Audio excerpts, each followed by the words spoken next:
అందరికీ ఈరోజు కూర్చోండి కూర్చోండి దయచేసి కూర్చోండి దయచేసి కూర్చోండి దయచేసి కూర్చోండి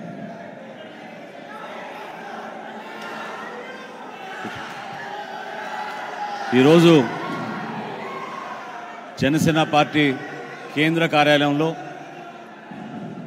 ఒక అద్భుతమైన కార్యక్రమానికి వేల సంఖ్యలో హాజరైన ప్రతి ఒక్కరికి జనసేన పార్టీ అధ్యక్షులు పవన్ కళ్యాణ్ గారి తరఫున జనసేన పార్టీ తరఫున మిమ్మల్ని అందరినీ కూడా మనస్ఫూర్తిగా స్వాగతిస్తూ ఉన్నాం.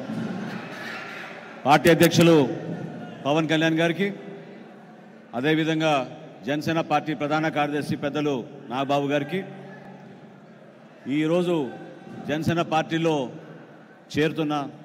చేరిన మన పార్లమెంట్ సభ్యులు బాలశౌరి గారికి,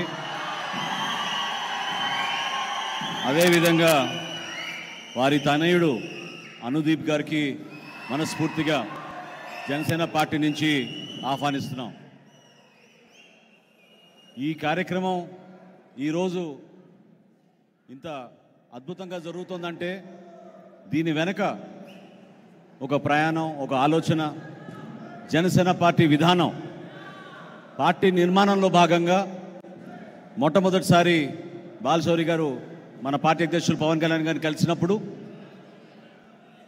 ఏ విధంగా ఒక పార్లమెంట్ సభ్యుడు మన రాష్ట్రానికి ఉపయోగపడాలి, ఏ విధంగా మనం మన ప్రాంతానికి అనేక ప్రాజెక్టులు తీసుకురావాలి, ఏ విధంగా విభజన తర్వాత ఈ రోజుకి కూడా ఆస్తుల పంపకంలో మన రాష్ట్రానికి సరైన రీతిలో సక్రమంగా ఈ కార్యక్రమం జరగడం లేదు, కేంద్ర ప్రభుత్వం నుంచి మనకి రావాల్సిన నిధులు, పార్లమెంట్లో మనం లేవనెత్తాల్సిన అంశాలు ప్రశ్నల రూపంలో కానివ్వండి, డిబేట్స్ రూపంలో కానివ్వండి, రేపటి రోజున కేంద్ర ప్రభుత్వంతో ఒక సఖ్యతతోటి మన రాష్ట్రానికి మేలు జరగాలి, మనం నిధులు తీసుకురావాలి, పెట్టుబడులు తీసుకురావాలి, ఉపాధి కల్పించాలని ఆ రోజు పవన్ కళ్యాణ్ గారు బాలశౌరి గారితో మాట్లాడినప్పుడు ఒకటే మాట చెప్పారు. మీరు పార్టీలో చేరుతున్న సందర్భంగా ఒకే ఒక నిర్ణయం తీసుకోండి. ఈ ప్రయాణం మన రాష్ట్ర ప్రజల కోసం, మన భవిష్యత్తు కోసం, జనసేన పార్టీ గలం లోక్సభలో మీరు వినిపించాలి, నిలబెట్టాలని చెప్పి ఆ రోజు ఆయన కోరారు. ఆ అవసరం ఎందుకంటే మీరందరూ చూశారు, 42 లోక్సభ స్థానాల్లో మనకి ఉమ్మడి రాష్ట్రంలో ఉన్నప్పుడు, ఆ రోజు విభజన జరిగినప్పుడు చాలామంది పార్లమెంట్ సభ్యులు ఆ రోజున ప్రజల పక్షాన్ని నిలబడలేదు.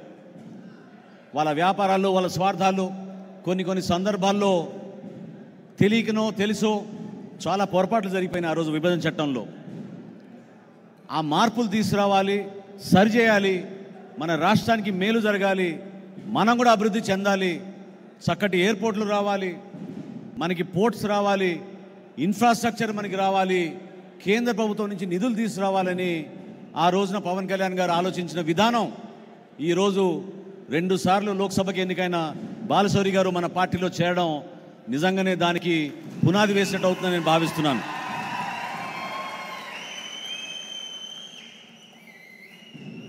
కేంద్ర ప్రభుత్వంతో ఎందుకు పవన్ కళ్యాణ్ గారు సఖ్యతతో ఉంటారు, చాలా క్లియర్ దాని గురించి.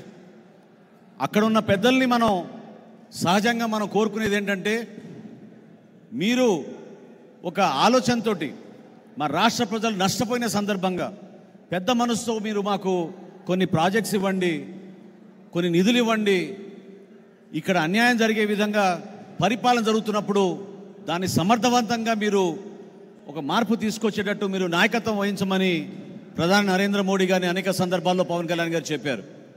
కోరింది ప్రజల కోసం, నిలబడింది మన రాష్ట్రం కోసం. మన హక్కులు ఏవైతే ఉన్నాయో మనం ఒక ఆంధ్రప్రదేశ్ రాష్ట్రంగా ఈ రోజున ఆ హక్కుల మేరకు మన ప్రాంతాన్ని అభివృద్ధి చేసుకోవడానికి బలమైన నాయకత్వం మనకు అవసరం. పార్లమెంట్లో ప్రతి ఒక్క తెలుగోడు గర్వపడే విధంగా మన పార్లమెంట్ సభ్యులు నిలబడాలి. దానికోసం మనం జాగ్రత్తగా ఒక మంచి టీం ఏర్పాటు చేసుకుందామని పవన్ కళ్యాణ్ గారు తీసుకున్న నిర్ణయం ఆ రోజు నుంచి కూడా ఒక్కొక్క ఆలోచన ముందుకేసుకుంటూ వెళ్తుంటే ఈ రోజున మనం ఎన్నికలకు సిద్ధమవుతున్నాం. బాలశౌరి గారి గురించి మీ అందరికీ తెలుసు. మొట్టమొదటిసారి నేను ఆయన్ని 2003లో కలిశాను. 2004లో ఆ రోజున తెనాలి నియోజకవర్గం లోక్సభ కూడా ఉండేది. తెనాలి లోక్సభ నుంచి ఎన్నికైన తర్వాత నేను అక్కడ శాసనసభ్యుడిగా ఆ ప్రాంత అభివృద్ధి కోసం కలిసి పనిచేద్దామని మేము కూడా ఒక ప్రణాళిక సిద్ధం చేసుకుని ఒక ప్రయత్నం చేశాం. కొన్ని కారణాల వలన చేయలేకపోయాం. కానీ ఆయన మరొకసారి 2019లో ఎన్నికైన తర్వాత మచిలీపట్నం లోక్సభకి ఆయన చేస్తున్న అనేక అభివృద్ధి కార్యక్రమాలు ప్రజల దగ్గరికి ఆయన తీసుకెళ్లిన విధానం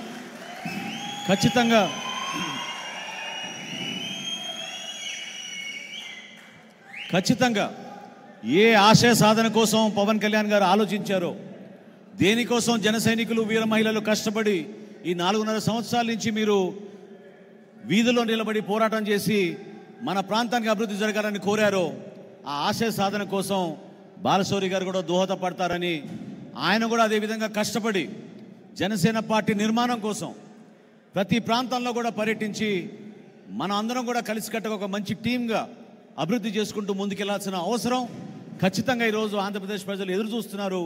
దానికోసమే ఈరోజు మనం నిర్ణయం తీసుకుని ముందుకు వచ్చాం. మీరందరూ కూడా సహకరించండి.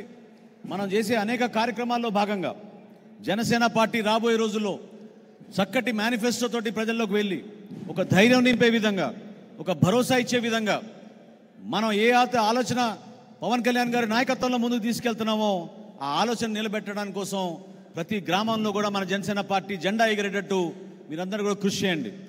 బాలశౌరి గారిని మనస్ఫూర్తిగా నేను స్వాగతిస్తూ రాబోయే రోజుల్లో మీరు అనేకమైన సేవలు మన రాష్ట్ర ప్రజలకు అందించాలి.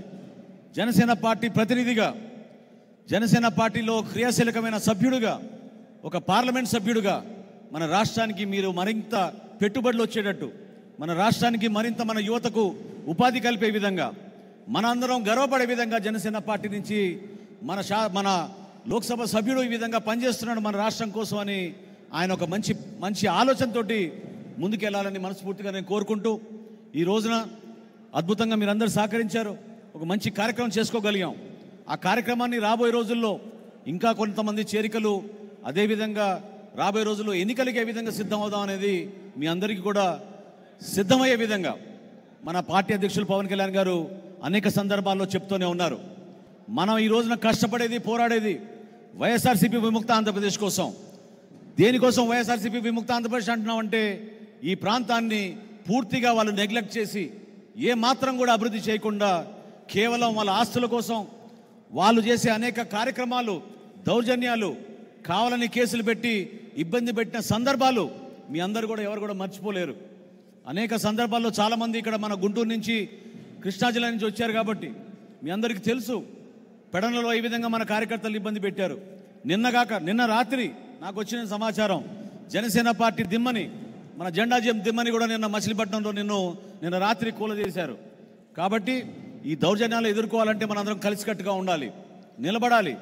పార్టీ సిద్ధాంతాలు నమ్ముకుని ఒక డిసిప్లిన్ విధానంలో మనందరం కష్టపడితే తప్పకుండా మనం విజయం సాధించగలుగుతాం. దానికోసం మీరందరూ కృషి చేయాలి. మనం కోరుకునేది ఒకటే, భవిష్యత్తులో వైఎస్ఆర్సీపీ విముక్త ఆంధ్రప్రదేశ్ కోసం అందరికన్నా ముందు నిలబడింది పవన్ కళ్యాణ్ గారు. ఆ రోజున ధైర్యంగా నిలబడ్డాం. ఆయన నాయకత్వం మనలో ఎప్పుడు కూడా నింపేది ఆ ధైర్యం, ఆ నిజాయితీ. ఈ రెండింటినీ కలిసి మన ప్రజల్లోకి తీసుకెళ్తే ఖచ్చితంగా ప్రజలు మన ఆశీర్వదిస్తారు. దానికోసం మీరందరూ కూడా ఈ రాబోయే 2 నెలలు దయచేసి అది త్యాగంగా భావిస్తారా, బాధ్యతగా భావిస్తారా, కానీ జనసేన పార్టీ కోసం ప్రతి జన సైనికుడు, ప్రతి వీరమహిళ ముందుకొచ్చి పార్టీ కోసం నిలబడాలి. మన పార్టీ అధ్యక్షులు గారిని బలపరచమని కోరుతూ ఇప్పుడు మన బాలశౌరి గారిని మాట్లాడమని కోరుతున్నాను.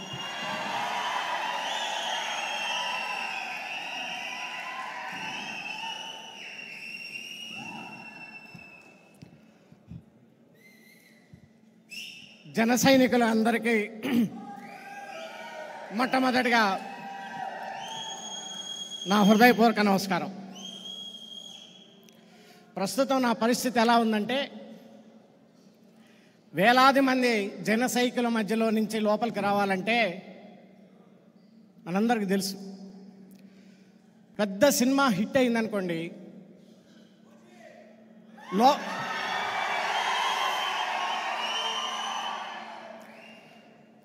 క్యూలో నించొని టికెట్లు కొనాలంటే ఆ మనిషికి ఊపిరాడదు. ఇప్పుడు నా పరిస్థితి ఎలా ఉందంటే, అత్తారింటికి దారేది సినిమా టికెట్ కొని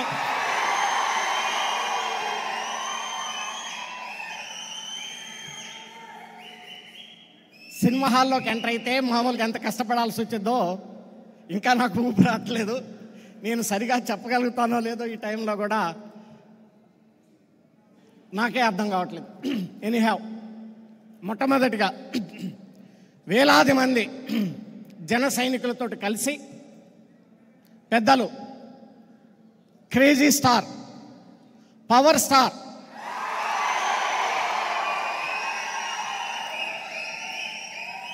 అటు సినిమా రంగంలో క్రేజీ స్టారే, ఇటు ప్రజా సేవ చేయటంలో కూడా క్రేజీ స్టారే పవన్ కళ్యాణ్ గారి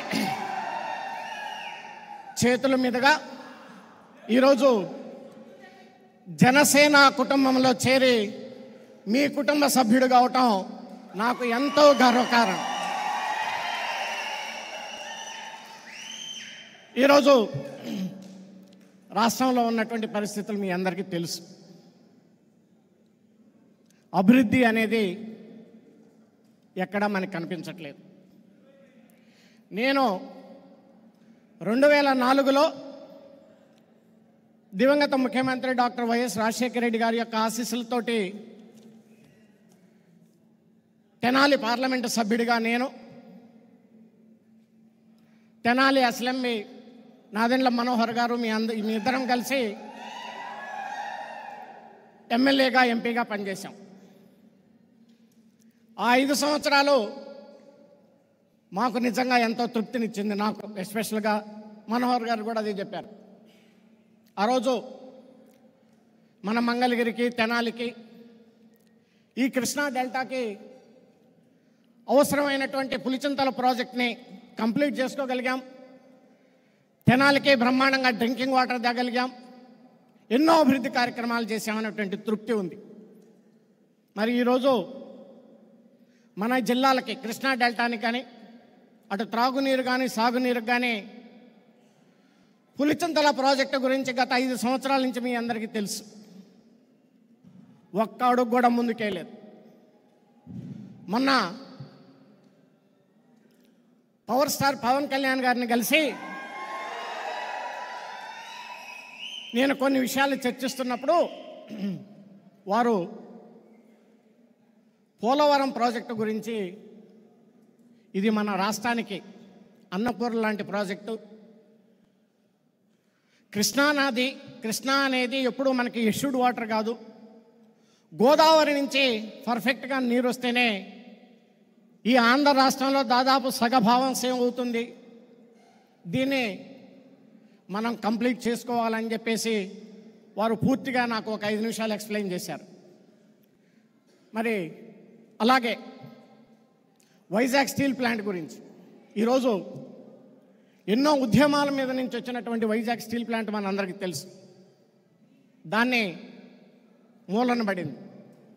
కానీ ఈ ప్రభుత్వం ఈ రాష్ట్రంలో ఉంది. కానీ మనం దాదాపు 22 లోక్సభ స్థానాలు ఉన్నాయి, 10 రాజ్యసభ స్థానాలు ఉన్నాయి. దాన్ని ఏమన్నా దక్కించుకోగలిగామా? ఈ 2 విషయాలు పవన్ గారు మాట్లాడుతుంటే నాకేమనిపించిందంటే, ఇటు పోలవరం ప్రాజెక్టు కానీ, అటు వైజాగ్ స్టీల్ ప్లాంట్ కానీ పవన్ గారి గుండె చప్పుడు అనిపించింది అనేటువంటి విషయాన్ని ఈ సందర్భంగా మీకు మనం చేస్తాం. ఇలాంటి అభివృద్ధి కార్యక్రమాలు చేసినప్పుడే ప్రజలు మనల్ని హర్షిస్తారు. మరి అలాంటి ఆలోచన కలిగినటువంటి వ్యక్తి మన పవర్ స్టార్ గారని చెప్పేసి నేను ఈ సందర్భంగా మీకు మనవి చేస్తూ ఉన్నాం. మరి మీరందరూ చూశారు, పవన్ కళ్యాణ్ గారు ప్రశ్నించే గుణం ఉంది. ఆ ప్రశ్నించే గుణం ఉంది కాబట్టి ఉద్యానం అనేటువంటి ఈ కిడ్నీ సమస్యని రాష్ట్ర ప్రభుత్వం అంత త్వరగా పూర్తి చేయగలిగిందంటే అది పదే పదే పవన్ కళ్యాణ్ గారు పర్యటించి దాన్ని ప్రశ్నించబట్టే ఈరోజు ఆ హాస్పిటల్ పూర్తి చేయగలిగారని చెప్పి సందర్భంగా మీకు మనవి చేస్తా ఉన్నాం. ఈ ప్రజాస్వామ్య దేశాల్లో ఎప్పుడైతే దమ్ము ధైర్యంతో గొంతెత్తుతామో అప్పుడే ఆ సమస్య పరిష్కారం అయింది. ఆ దమ్ము ధైర్యం ఉన్నటువంటి వ్యక్తి పవన్ కళ్యాణ్ గారు అని చెప్పి సందర్భంగా మీకు మనవి చేస్తా ఉన్నాం. మనం చూస్తూ ఉన్నాం ఈరోజు కూడా స్వతంత్రం వచ్చి 75 సంవత్సరాలు అయినా వ్యవసాయ రంగం మీద ఆధారపడి ఉన్నాం. కౌలు రైతులు ఆత్మహత్యలు చేసుకుంటే ఈ ప్రభుత్వం స్పందించలేదు. సొంత డబ్బులతోటి కౌలు రైతులు ఆత్మహత్య చేసుకున్న ప్రతి కుటుంబాన్ని తలుపు తట్టినటువంటి వ్యక్తి పవన్ కళ్యాణ్ గారు అని చెప్పి సందర్భంగా మీకు మనం చేస్తా ఉన్నాం. మొన్న మత్స్యకారులు వైజాగ్లో బోట్లు కాలిపోయినాయి అని చెప్పేసి వస్తే పవన్ కళ్యాణ్ గారు పర్యటిస్తున్నారు అని చెప్పే వాళ్ళు ముందుగా వెళ్ళారు. ఇలాంటి ప్రశ్నించేటువంటి వ్యక్తిత్వం ఉంది కాబట్టి ఈ రాష్ట్రంలో కొద్దో గొప్ప ప్రజాస్వామ్యం ఉంది అనేటువంటి విషయాన్ని కూడా ఈ సందర్భంగా నేను మనవి చేస్తూ ఉన్నాను. మరి మీ అందరికీ తెలుసు, నేను 2004 తర్వాత మరలా ఇప్పుడు మచిలీపట్నం పార్లమెంటు సభ్యుడిగా ఉన్నాను. అక్కడ బందరు పోర్టు విషయం మీ అందరికీ తెలుసు. ఒక పార్లమెంటు సభ్యుడిగా అక్కడ ఎన్విరాన్మెంటల్ క్లియరెన్స్ తీసుకురావటం కానీ, ఫైనాన్షియల్ క్లోజర్లో నా పాత్ర పెట్టడం కానీ ఎంతో చేసి ఈరోజు అక్కడ ప్రజానికానికి ఆ పోర్టు రావటంలో నా వంతు కూడా ఒక పార్లమెంటు సభ్యుడిగా కృషి చేశాననేటువంటి విషయాన్ని కూడా ఈ సందర్భంగా మీకు మనవి చేస్తూ ఉన్నాను. అదే రకంగా అక్కడ మెడికల్ కళాశాల రావాలి అని చెప్పేసి నేను ఎన్నోసార్లు అడగటం, మొట్టమొదటిగా ఆ రోజు ముఖ్యమంత్రి గారికి లెటర్ ఇవ్వటం, దాంట్లో భాగంగా ఈరోజు కేంద్ర ప్రభుత్వం నుంచి రావాల్సిన నిధులు ఒక పార్లమెంటు సభ్యుడిగా నేను కూడా దాన్ని కంప్లీట్ చేశాననేటువంటి తృప్తి నాలో ఉంది అనేటువంటి విషయాన్ని కూడా ఈ సందర్భంగా మీకు మనవి చేస్తూ ఉన్నాను. అదే రకంగా గుడివాడ ఉంది. గుడివాడ టౌన్కు ముందు 2 రైల్వే గేట్లు ఉంటాయి. పొద్దున్న నుంచి సాయంత్రం దాకా దాదాపు ఒక 100 సార్లు ఆ గేటు పడుతూ ఉంటుంది. కానీ ఈ రాష్ట్ర ప్రభుత్వంతో పెట్టుకుంటే ల్యాండ్ ఎక్విజిషన్కైనా అది ఆ ప్రాబ్లం సాల్వ్ కాదని చెప్పేసి కేంద్ర ప్రభుత్వాన్ని రిక్వెస్ట్ చేసుకొని ఇంక్లూడింగ్ ల్యాండ్ ఎక్విజిషన్తో సహా 325 కోట్ల రూపాయలు తీసుకొచ్చి ఆ ప్రాజెక్టును కూడా కంప్లీట్ చేశానని చెప్పేసి కూడా ఈ సందర్భంగా మీకు మనం చేస్తూ ఉన్నాం. మనకి ఇప్పటికి కూడా స్వతంత్రం వచ్చి 75 సంవత్సరాలైనా మత్స్యకారులు ఉంటారు, దివుల్లో అంటాం, ఎదురు మండి. ఇప్పటికి కూడా ఇటు నుంచి అటు వెళ్ళాలంటే దాదాపు 10,000 మంది జనాభా ఉంటారు. రేత్రిపూట ఏదన్నా ఎవరికన్నా హెల్త్ ప్రాబ్లమ్స్ వచ్చినా ఏమీ రావటానికి ఉండదు. మరి నాబార్డు నిధులతోటి 140 కోట్ల రూపాయలు తీసుకొచ్చి ఆ ఎదురుమండి బ్రిడ్జిను కూడా త్వరలో ప్రారంభించాలని చెప్పేసి చేస్తే ఈ రాష్ట్ర ప్రభుత్వం పరిస్థితి ఎలా ఉందంటే టెండర్ పిలిస్తే ఎవరు రావట్లేదు, అది పరిస్థితి అని చెప్పి తప్పకుండా పవన్ కళ్యాణ్ గారి యొక్క అధ్యక్షతన ఏర్పడబోయేటువంటి రాబోయేటువంటి మన ప్రభుత్వంలో చేయాల్సినటువంటి పనులు చాలా ఉన్నాయి. తప్పకుండా ఆ పనులన్నింటినీ కూడా పూర్తి చేస్తామని చెప్పేసి కూడా ఈ సందర్భంగా నేను మనవి చేస్తూ ఉన్నాను. మరి నిన్న ముఖ్యమంత్రి జగన్ గారు ఒక సభలో మాట్లాడుతూ నేను ఎప్పుడూ అబద్ధాలు చెప్పను అని అన్నారు.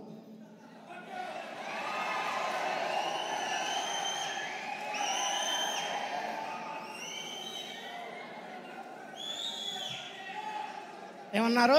నేను ఎప్పుడూ అబద్ధాలు చెప్పను అన్నారు. అది పెద్ద అబద్ధం.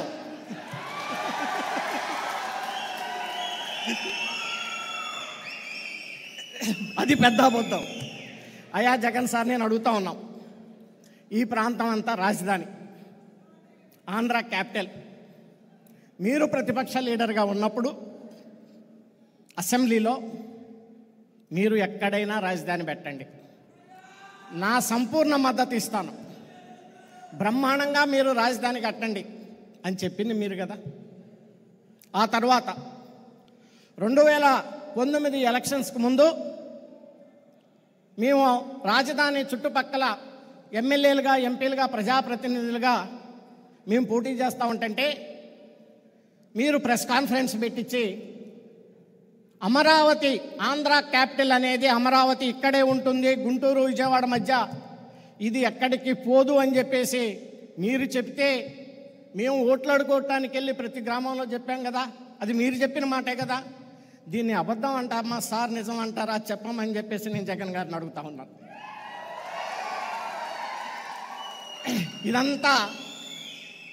ఇదంతా నేనేమీ వ్యక్తిగతంగా విమర్శించట్లేదు. వీడియో ఎవిడెన్స్ క్లిప్లు ఉన్నాయి.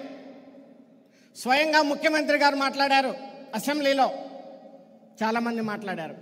కానీ మరి ఈరోజు ఈ ప్రాంత ప్రజానికం ఏ మొహం పోయి మరి ఓట్లు అడుగుతారో, ఏ రకమైనటువంటి అబద్ధాలు చెప్పాలో మరి ఒక్కసారి ఆత్మ పరిశీలన చేసుకోమని చెప్పేసి గౌరవ ముఖ్యమంత్రి జగన్ సార్ గారికి నేను విన్నవించుకుంటా ఉన్నాను.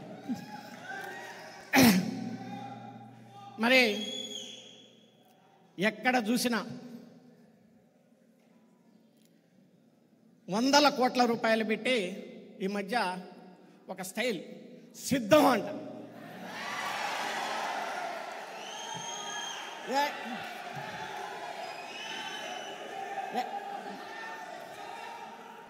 ఎక్కడన్నా చూడు ఈ రాష్ట్రంలో. నేను గుంటూరు నుంచి ఇక్కడికి వచ్చేలోపు దాదాపు ఒక 500 హోర్డింగ్స్ చూసా. సిద్ధం.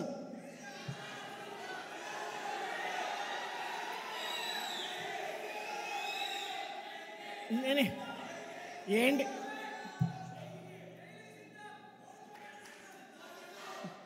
దేనికి సిద్ధం? పారిపోవటానికి సిద్ధమా అని చెప్పేసి నేను అడుగుతా ఉన్నా. కానీ ఇక్కడ ఉంది జన సైన్యం, వేటాడతారు అని చెప్పి ఈ సందర్భంగా నేను మనవి చేస్తా ఉన్నాను. ఆ లక్షణం పవన్ కళ్యాణ్ గారి దగ్గర నుంచి జన సైనికులు నేర్చుకున్నారు. అన్యాయాన్ని, అక్రమాన్ని సహించరు. సింహం ఏ రకంగా అయితే గర్జిస్తుందో జన సైనికులు కూడా అదే రకంగా గర్జిస్తారని చెప్పేసి ఈ సందర్భంగా నేను మనవి చేస్తాను. ఈ మధ్య ముఖ్యమంత్రి సార్ గారు ఇంకోటి వాడుక భాష ఆయనకి ఏమనంటే, దేవుడు ఉన్నాడు, దేవుడు ఉన్నాడు అంటాడు జగన్ గారు. నాకు అర్థం కాదు.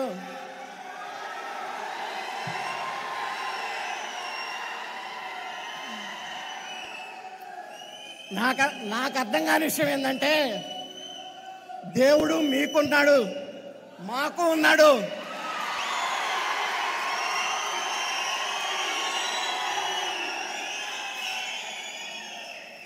షర్మిలమ్మ గారికి ఉన్నారు, షర్మిలమ్మ గారికి ఉన్నాడు దేవుడు, సునీతమ్మ గారికి ఉన్నారు.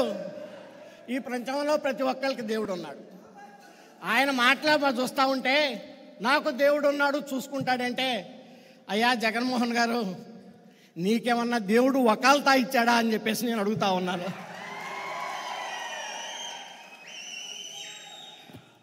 మరి రాష్ట్ర పరిస్థితులు మీ అందరికీ తెలుసు. చాలా టైం ఉన్నాయి, ఇంకా పెద్ద పెద్ద విషయాలు చాలా ఉన్నాయి. నేను ఒకటైతే చెప్తున్నా, 2004 నుంచి 2009 వరకు మొత్తం తెలుసు. 2019 నుంచి 24 వరకు నాకు తెలియని విషయాలు ఏమీ లేవు. నేను ఒక డిసిప్లిన్ కలిగినటువంటి పొలిటీషియన్ని. సేమ్ టైం ఈ విషయం నేను పత్రికల ద్వారా ప్రజానికానికి అందరికి కూడా తెలియజేస్తూ ఉన్నాను. అదేవిధంగా మన అందరికీ పెద్దన్నయ్య మెగాస్టార్ చిరంజీవి.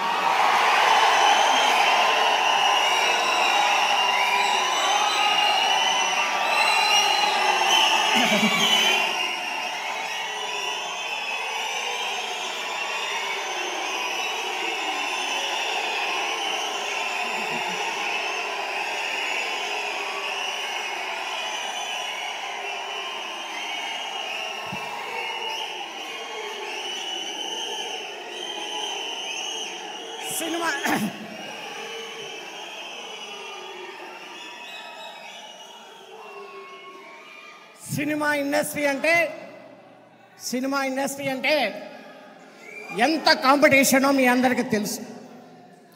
ఒక సాధారణ కుటుంబంలో పుట్టి అంచెలంచెలుగా వెలుగుతూ అనేకమైనటువంటి బిరుదులు తీసుకొని ఒక చివరిగా మిగిలింది ఏంటంటే ఒక్క భారత రత్న తప్ప అన్ని స్టెప్పులు ఎక్కినటువంటి వ్యక్తి మన అందరి పెద్దన్నయ్య చిరంజీవి గారి అని చెప్పేసి ఈ సందర్భంగా మనం చేసుకుంటాం. పద్మవిభూషణ్ మనందరికీ ఎంతో గర్వకారణం. నాకు అత్యంత ఆప్తులు, నా శ్రేయస్సు కోరుకునేటువంటి వ్యక్తులు పవన్ కళ్యాణ్ గారు లాగా, నాగబాబు గారు లాగా నా శ్రేయస్సు కోరుకునేటువంటి వ్యక్తులు పెద్దన్నయ్య చిరంజీవి గారని. ఆయన ఒక అజాత శత్రువు అంటే ఉదాహరణ మెగాస్టార్ చిరంజీవి గారు అని చెప్పి సందర్భంగా మీకు మనం చేస్తాం. సో అలాంటి కుటుంబంలో ఈరోజు నేను కూడా మీకు ఒక తమ్ముళ్ళలాగా జాయిన్ కావటం నాకు చాలా ఆనందంగా ఉందని చెప్పి తెలియజేస్తాను.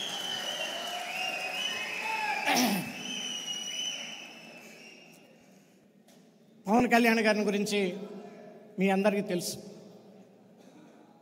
సినిమా ఇండస్ట్రీ స్టార్ అనగానే మీ అందరికీ తెలుసు ఒక విలాసవంతమైన జీవితం ఉంటుంది. మరి ఆయన సినిమాలు చేసుకుంటే one of the highest remuneration వస్తుంది. అవన్నీ వదులుకొని ప్రజల కోసం ఈరోజు వ్యక్తిగతంగా ఆయన ఎన్ని విమర్శలు చేసినా లెక్క చేయకుండా ప్రజాసేవ కోసం వచ్చారంటే మనం అందరం కూడా ఆయన్ని అభినందించాలని చెప్పి సందర్భంగా మీకు మనవి చేస్తా ఉన్నాం. నాకు తెలుసు ఆయన ఇన్కమ్ ట్యాక్స్ పర్ఫెక్ట్గా కడతారు. నాకు తెలుసు రెమ్యునరేషన్ ఏదైతే వచ్చిందో ఆ డబ్బులతోటి పార్టీ నడుపుతున్నాడు.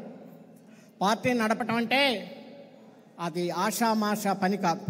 కానీ ఆయన ఎక్కడ తల వంచకుండా సొంత డబ్బులతోటి ఈరోజు పార్టీని మరి బలోపేతం చేశారంటే ఆయనకి మనం అందరం కూడా సెల్యూట్ చేయాలి అని చెప్పి కూడా ఈ సందర్భంగా మీకు మనం చేస్తాం.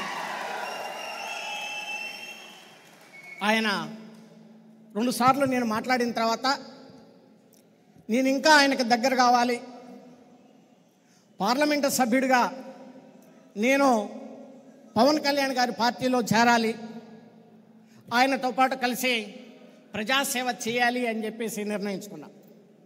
తప్పకుండా నా రాజకీయ జీవితం పవన్ కళ్యాణ్ గారితో కలిసి ప్రయాణం చేస్తానని చెప్పేసి ఈ సందర్భంగా నేను మనవి చేస్తా ఉన్నా. నేను ఎన్నో ఒడుగుదొడులు చూశాను. దేనికి భయపడాల్సినటువంటి అవసరం లేదు. నేను ఒక కుగ్రామం నుంచి, చిన్న గ్రామం నుంచి నేను వచ్చాను. నాకు బాధలు తెలుసు, ప్రజాసేవ అంటే తెలుసు.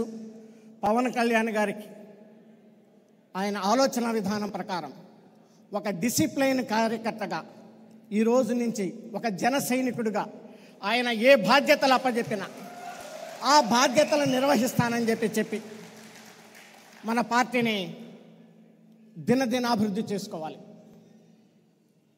మనం పార్టీని బలోపేతం చేసుకోవటంలో మన అందరం కూడా పవన్ కళ్యాణ్ గారికి అండగా ఉండాలి. రాజకీయ పార్టీ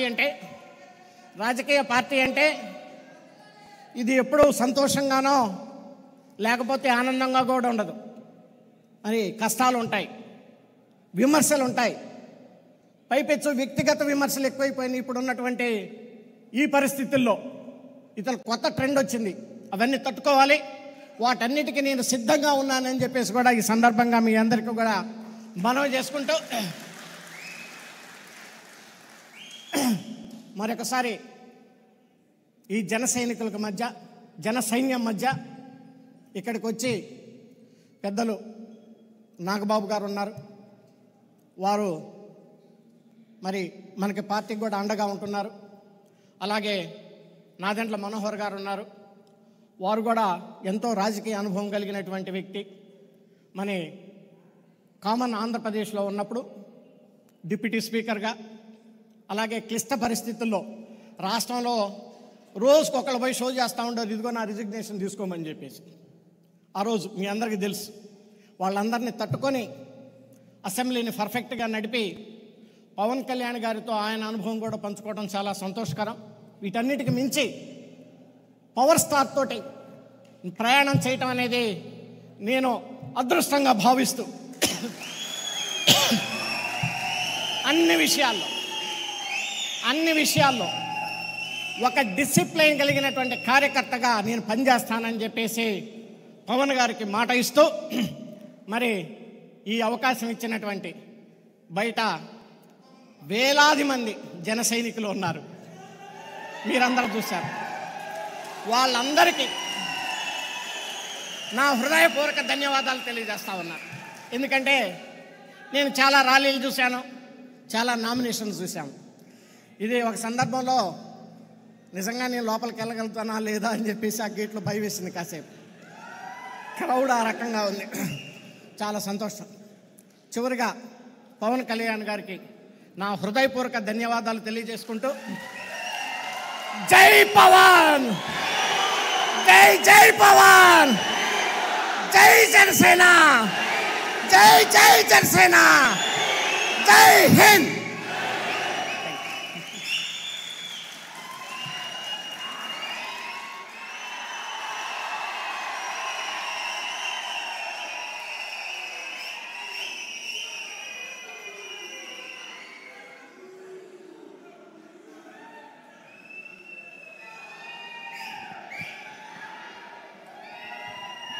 బాలశౌరి గారికి ప్రత్యేకంగా అభినందనలు, ధన్యవాదాలు. ఎందుకంటే ఒక అనుభవం కలిగిన వ్యక్తి రాజకీయ ప్రస్థానంలో, ప్రత్యేకంగా పార్లమెంట్లో యాక్టివ్గా ఉంటే ఒక పార్లమెంట్ సభ్యుడు ఏ విధంగా మన రాష్ట్రానికి ఉపయోగపడగలుగుతారో మీ అందరికీ ఒక ఎగ్జాంపుల్గా బాలశౌరి గారు ఆయన పడుతున్న కష్టాన్ని, ప్రత్యేకంగా మచిలీపట్నం పార్లమెంట్లో ఆయన తీసుకొచ్చిన నిధులు, రీసెంట్గా మత్స్యకారుల కోసం ఒక 6 కోట్ల రూపాయలు బోట్లు వాళ్ళకి కొత్తగా తీసుకొచ్చి వాళ్ళకి ఉపాధి కల్పించే విధంగా చేసిన ప్రయత్నం, నాకు తెలిసి అనేక మందికి బ్యాంకుల ద్వారా చిన్న చిన్న రుణాలు ఇప్పించి వాళ్ళ కాళ్ళపైన వాళ్ళు నిలబడి కష్టపడి ముందుకెళ్ళేటట్టు ఆయన చేసిన ప్రయత్నాన్ని మనం అందరం కూడా అభినందించాలి. ఖచ్చితంగా రాబోయే రోజుల్లో ప్రతి జన సైనికుడు ఒక డిసిప్లిన్ విధానంలో మన పార్టీ నిర్మాణం చేసుకుని తప్పకుండా విజయం సాధించే విధంగా మనందరం కష్టపడదాం. అందులో బాలశౌరి గారు కూడా ఈరోజు నుంచి మనతో పాటు ప్రయాణం చేస్తున్నందుకు మనస్ఫూర్తిగా మరొకసారి అభినందించి, ఇప్పుడు మన పార్టీ అధ్యక్షులు పవన్ కళ్యాణ్ గారిని మాట్లాడమని కోరుతున్నాను.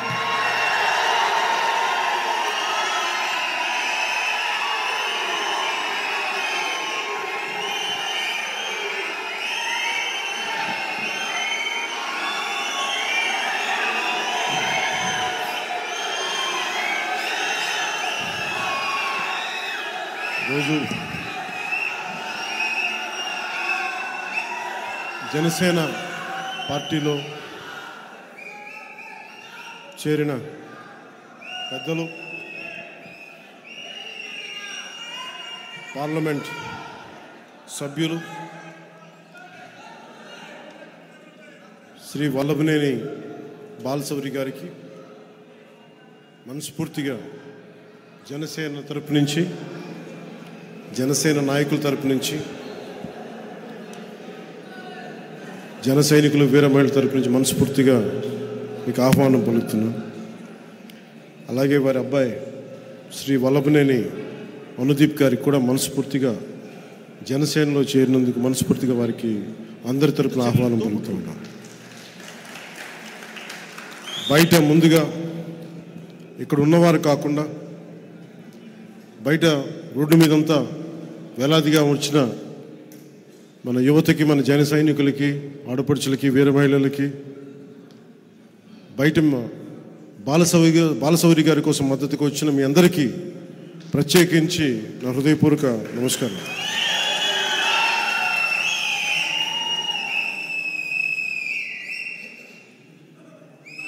అలాగే మా గుంటూరు, విజయవాడ నుంచి వచ్చిన నా సన్నిహితులు, మా నాయకులు,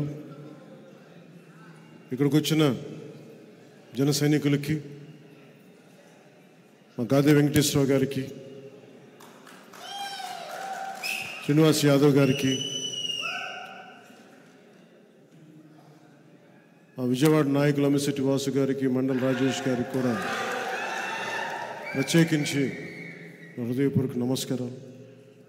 ఇక్కడ ఆసీనులైన ఆడపడుచులకి, మహిళలకి, అక్క చెల్లెలకి, ప్రతి ఒక్కరికి నా హృదయపూర్వక నమస్కారం. మంచితనానికి మారు పేరు, నిజాయితీకి నిలువెత్తు పేరైన జగన్మోహన్ రెడ్డి గారి ఆధ్వర్యంలో నడుస్తున్న రాష్ట్ర ప్రభుత్వం వారి బాధనే వర్ణనాతీతం. చాలా బాధపడుతూ ఉన్నారు.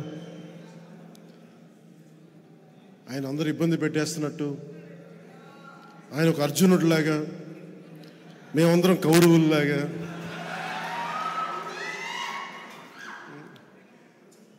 ప్రజలే గాంధీవని, ప్రజల ఆయుధాలని, ప్రజలే శ్రీకృష్ణుడు, ఇట్లా కూర్చోబెట్టి మాట్లాడుతున్నా చాలా ఆశ్చర్యంగా ఉంటుంది. ఏ రోజున కూడా నేను జగన్ గారిని అర్జునుడు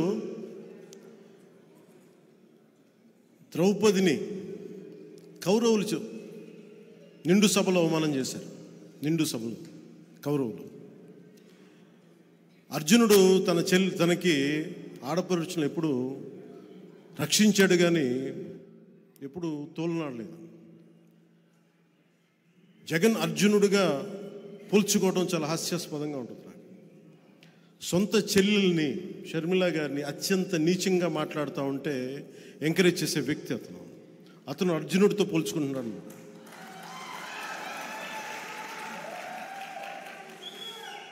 అసలు ఆలోచించుకోవాలి మాట్లాడబోయే ముందు. పాపం సొంత చెల్లెలు గౌరవం ఇవ్వని వ్యక్తి ఈ రాష్ట్ర ముఖ్యమంత్రి. సొంత చెల్లెలు, తోబుట్టు,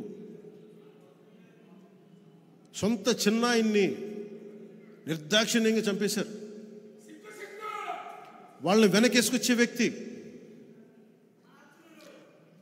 వివేకానంద రెడ్డి గారి కూతురు సునీత గారు, నాకు రక్షణ లేదు, చంపేస్తానని ఫోన్లు వస్తున్నాయని ఆవిడ చెప్తా ఉంటే ఇలాంటి వ్యక్తి అర్జునుడితో పోల్చుకుంటా ఉన్నాడు. ఎవరు కౌరవులు, ఎవరు అర్జునులు, ఆ స్థాయికి నేను మహాభారతం మాట్లాడలేదు. ఇది కలియుగం. ఇది కలియుగం. మొదటి పాదం, రెండో పాదం నాకు తెలియదు, కానీ మనం ఎవరం కూడా శ్రీకృష్ణుడితోటి, అర్జునుడితోటి, కౌరవులతోటి పోల్చుకోవద్దు. మీరు జగన్, మీది వైసీపీ, మేము పవన్ కళ్యాణ్, మా జనసేన. ఎవరు మంచివాళ్ళు, ఎవరు నిలబడేవాళ్ళు, ఎవరు ప్రజలకు అండగా ఉండేవాళ్ళు, ఎవరు దోపిడీ చేసేవాళ్ళు ప్రజలకి బాగా తెలుసు. ప్రజలు నిర్ణయిస్తారు. స్వాగతం చెప్పుకోవాల్సిన అవసరం లేదు. నేను ఇన్ని రోజులు కూడా ఏ రోజున కూడా ఆయన తగ్గించి ఎప్పుడు మాట్లాడు. సొంత చెల్లికి గౌరవం అనేవాడు మన ఇంట్లో ఆడపడుచులకి, మన తల్లికి, మన ఇంట్లో ఆడపడుచులకి గౌరవిస్తాడని నేను అనుకోను, ఆశించను కూడా. ఇందాక పెద్దలు బాలశౌరి గారు చెప్తూ ఇంత వ్యక్తిగతంగా దిగజారిపోయే తిట్లు ఇన్ని ప్రభుత్వాలు వచ్చినాయి. మాటకి మాట ఉంటుంది, విమర్శకు ప్రతి విమర్శ ఉంటుంది. ఇంత దిగజారి చేసిన రాజకీయం దాదాపు భారతదేశంలో ఎక్కడా లేదేమో. వైసీపీ ఉన్న చోటే దిగజారుతనం ఉంటుంది. ఇది మారి నన్ను ఎన్నిసార్లు తిట్టినా, వ్యక్తిగతంగా ఎన్ని రకాలుగా మాట్లాడినా ఎందుకు బాధ్యతతో ఉంటానంటే వచ్చే తరానికి ఎంతో కొంత విలువలతో కూడిన రాజకీయం చూపించడానికి. నేను మాట్లాడితే పవర్ స్టార్ అంటే పవర్ లేని వాడికి పవర్ స్టార్ బిరుదు ఎందుకు అంటే అలాగే నేను సినిమాల్లోనే పవర్ స్టార్ అనే పదం వాడిన ఎప్పుడు ఎందుకు వాడినంటే నాకు వ్యక్తిగతంగా నన్ను ప్రజల మనిషి అనుకోవటం ఇష్టం, కానీ నన్ను పవర్ స్టార్ అనే పదం నాకు ఎబ్బెట్టుగా ఉంటుంది నాకు నిజంగా చెప్పాలంటే. ఎందుకు ఎప్పుడు కూడా నేను నా నిర్దేశకత్వంలో ఉన్న సినిమాలు, నా కంట్రోల్లో ఉన్న సినిమాలకు ఎప్పుడు కూడా నేను పవన్ కళ్యాణ్ ఒక సింపుల్గా ఎనీ అదర్ హీరోలాగా యాక్టర్లాగా పేరు ఉంటుంది తప్ప ఆ టైటిల్ కూడా పెట్టుకోవడం నాకు ఇష్టం ఉండదు. ఇది ఎందుకు చెప్తున్నానంటే నేను ప్రజల మనిషిగా ఉండటానికి ఇష్టపడతాను తప్ప ముందున్న బిరుదులకి నేను ఇష్టపడతాను. మీరు గుండెల్లో ఈ నేల కోసం, మన భారతదేశం కోసం ఈ వ్యక్తికి కష్టపడి పనిచేస్తాడని మీ గుండెల్లో అనుకుంటే చాలు. నాకు అదే పెద్ద నాకు బిరుదు. అదొక్క మాట చాలు నాకు. అందుకే నా విన్నపం కూడా ప్రజల కోసం పనిచేసే ఒక కూలీ అనుకోండి. నేను పవర్ స్టార్ కంటే కూడా ప్రజల కోసం పనిచేసే కూలీ అంటే నేను ఎక్కువ సంతోషిస్తాను. అలాగే నాకు భయాలు లేవు. నాకు భయాలు లేవు.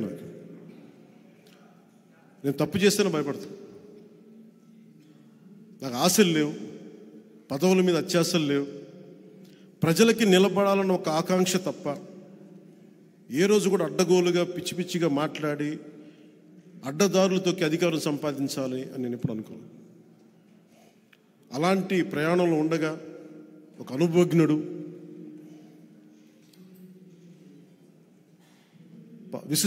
విశిష్టమైన అనుభవంతో పార్లమెంటేరియన్గా ఉంటూ ఆయన ఈ రోజున జనసేన పార్టీలో జాయిన్ అవ్వడం నిజంగా బాలశౌరి గారు మనస్ఫూర్తిగా నాకు నా కృతజ్ఞతలు తెలియజేసుకుంటా ఉన్నాను. ఆయనతోటి అనేక సందర్భాల్లో చాలా గంటలు గడిపాను. చాలా గంటలు గడుపుతున్నప్పుడు ఆయన ఒక పోలవరం ప్రాజెక్టు మీద కానీ, ఆంధ్రప్రదేశ్కి రావాల్సిన నిధులు కానీ, ప్రాజెక్ట్స్ కానీ ఆయన విజన్ చాలా అద్భుతంగా అనిపించింది నాకు. ఇలాంటి వ్యక్తి బలంగా ఇంకొకసారి జనసేన తరపు నుంచి పార్లమెంట్కి అడుగు పెట్టాలని నేను కూడా అందరిలాగా అనుకుంటా ఉన్నాను.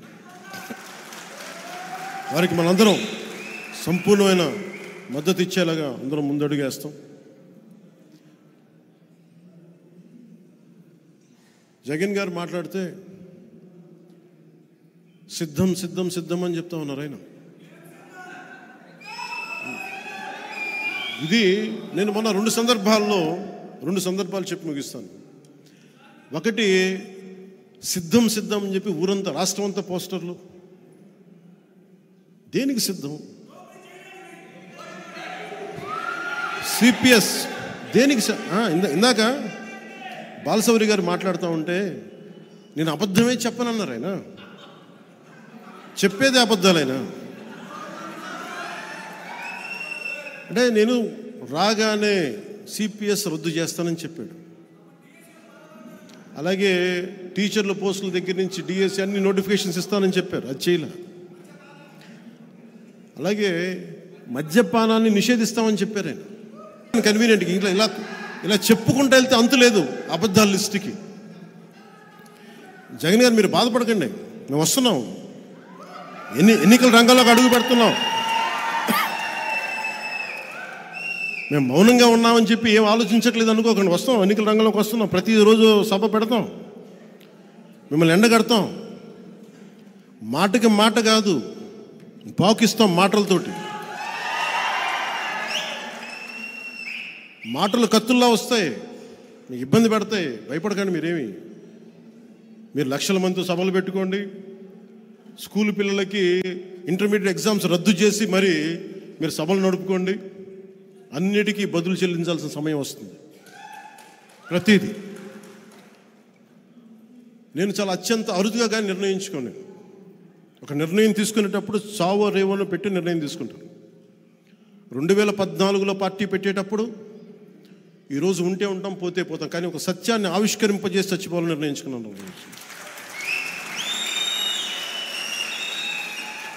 అలాగే పార్టీ పెట్టాను, అలాగే పార్టీని నడుపుతున్నాను.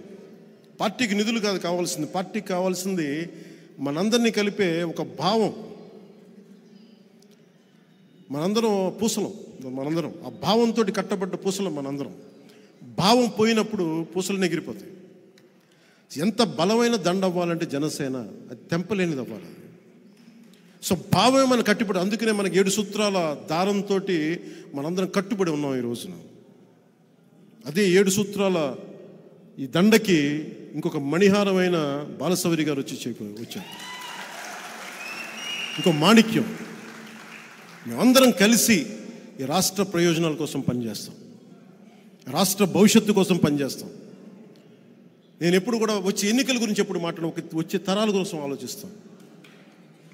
ఒక రాజకీయ నాయకుడు వచ్చే ఎన్నికల కోసం ఆలోచిస్తాడు, ఒక రాజనీతిజ్ఞుడు వచ్చే తరం కోసం ఆలోచిస్తాడు. ఎప్పుడో చిన్నప్పుడు చదువుకున్న పాఠం అది ప్రభావం అయ్యి ఎప్పుడు మాట్లాడితే ఒక తరం కోసం ఆలోచించే వాళ్ళని తప్ప ఒక ఎన్నికల కోసం ఆలోచించట్లేదు. మొట్టమొదటిసారిగా 2014 నుంచి 2019 వరకు ఎప్పుడు కూడా నేను తగ్గే మాట్లాడాను. ఇప్పుడు కూడా మీకు నేను తెలియజేసుకుంటుంది కూడా 2024 ఎన్నికల్లో మనం జనసేన తెలుగుదేశం ప్రభుత్వాన్ని స్థాపిస్తున్నాం. కష్టం, పోరాటం చేయాలి, విజయం తేలికేం కాదు. జగన్ ఎన్ని మోసాలు చేసినా, ఎన్ని మాయలు చేసినా వాటన్నిటిని అధిగమించి మనం ప్రభుత్వాన్ని స్థాపించాలి. ఈ అలయన్స్లో కొంచెం కష్టంగా ఉంటుంది. సిపిఐ, సిపిఎం, బిఎస్పి లాంటి పార్టీలతోటే సీట్లు సర్దుబాటు జరిగినప్పుడు చాలా కష్టంగా ఉంటుంది వాళ్ళతోటి కూడా. అలాంటిది వెంటనే ఇంకా సీట్లు నిర్ణయించలేదు. ఏదంటే ఏం వేసినా జనసేన చాలా బలమైన పాదముద్ర వేస్తుంది అసెంబ్లీలో. దాంట్లో భాగంగానే ప్రతి సీటు కూడా గెలిచే సీట్ అవ్వాలి. ఎంతని కాదు, ఎన్నని కాదు, గెలిచేది ప్రతిదీ కూడా తక్కువలో తక్కువ 98% స్ట్రైకింగ్ రేట్ ఉండాలి. దాంట్లో దిశగా కసరత్తు చేస్తూ ఉన్నాం. అందుకని మీ అందరి ఆశీస్సులు కావాలి, మీ అందరి అభిమానం కావాలి, మీ అందరి పార్టిసిపేషన్ కావాలి. దీంట్లో మేమందరం ఉండి రాష్ట్రాన్ని రక్షించుకుందాం.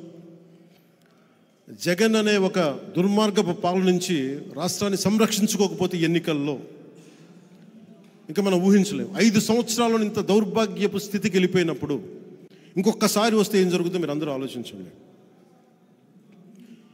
నేను కోరుకుంటుంది కూడా ఈ ఎన్నికలకి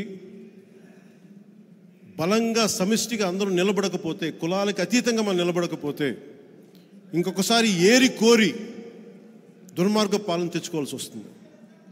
అందుకని నేను అన్నిటినీ దాటి రాష్ట్ర ప్రయోజనాల కోసమే ఈ రోజున నిలబడి ఉన్నాం.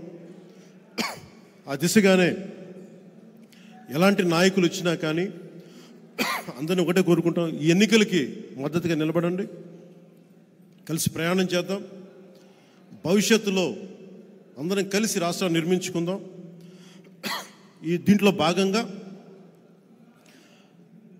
పడ్డ ప్రతి కష్టానికి గుర్తింపు వచ్చేలాగా, అందరికీ పదవులు వచ్చేలాగా, అది చిన్నపాటి ఒక వార్డు మెంబర్ స్థాయి నుంచి రాజ్యసభ దాకా అందరికీ దాన్ని దృష్టిలో పెట్టుకొని దాన్ని ముందుకు తీసుకెళ్తాం. ఎవరిని మర్చిపోం, ఎవరిని వదలం. అందుకని దీన్ని దృష్టిలో పెట్టుకుని అందరూ మీ ఆశీస్సులు కావాలి మనస్ఫూర్తిగా కోరుకుంటూ, ఈ అరుదైన అవకాశాన్ని ఇచ్చిన మీ అందరితో ఇంటరాక్ట్ అరుదైన అవకాశాన్ని ఇచ్చిన అందరికీ కూడా, పెద్ద ర్యాలీ చేసుకుంటూ వచ్చారు బయట ఉన్న విశేషమైన అభిమానులందరికీ, జనసేన మద్దతుదారులందరికీ ప్రత్యేకించి నా హృదయపూర్వక ధన్యవాదాలు. అలాగే పెద్దలు బాలసౌరి గారికి, వారి అబ్బాయి అనుదీప్ గారికి, ఇక్కడికి వచ్చిన విశిష్ట అతిథులందరికీ, జనసేన నాయకులందరికీ, ఆడపడుచులకి, మహిళలకి, అక్క చెల్లెలందరికీ, ప్రతి ఒక్కరికి ధన్యవాదాలు తెలుపుకుంటూ సెలవు తీసుకున్నాం. జై జనసేన, జై హింద్.